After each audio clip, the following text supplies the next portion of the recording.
Suhasini, Delima ialah singkatan untuk Digital Educational Learning Initiative Malaysia. Ia adalah platform pembelajaran digital oleh Kementerian Pendidikan. Wow! Betul ke boleh guna Delima dalam telefon je? Betul Arwin, guna telefon pintar pun boleh, asalkan kamu ada sambungan internet. Jadi tak ada alasan tak siap kerja sekolah ya cikgu. Tepat sekali. Hari ini kita akan cuba log masuk bersama-sama dan lekapkan satu aktiviti dalam Google Form. Wow, saya suka cara cikgu ajar. Tak bosan langsung. Seronok belajar kalau kita guna teknologi dengan betul.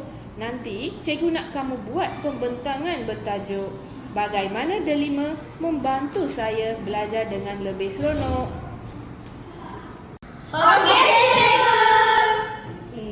Ini ikon digital pintar dan comel Delima. Dengan itu, sekolah kami juga menggunakan platform Delima dalam pelbagai cara. Setiap guru mata pelajaran mengambil inisiatif untuk memanfaatkan Delima secara kreatif dan berkesan.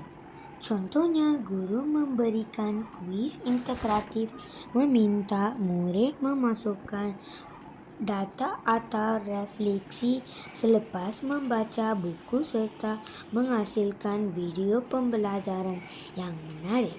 Malah kami juga menggunakan Delima untuk pembentangan kumpulan, latihan kendiri dan kolaborasi dalam talian.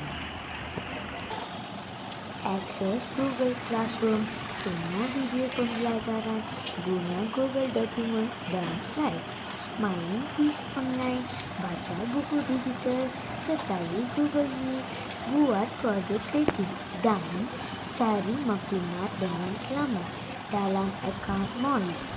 Wah, macam satu dunia digital untuk murid kan? Seronok! Jadi saya berharap semua warga sekolah terus menggunakan Delima dengan sebaiknya.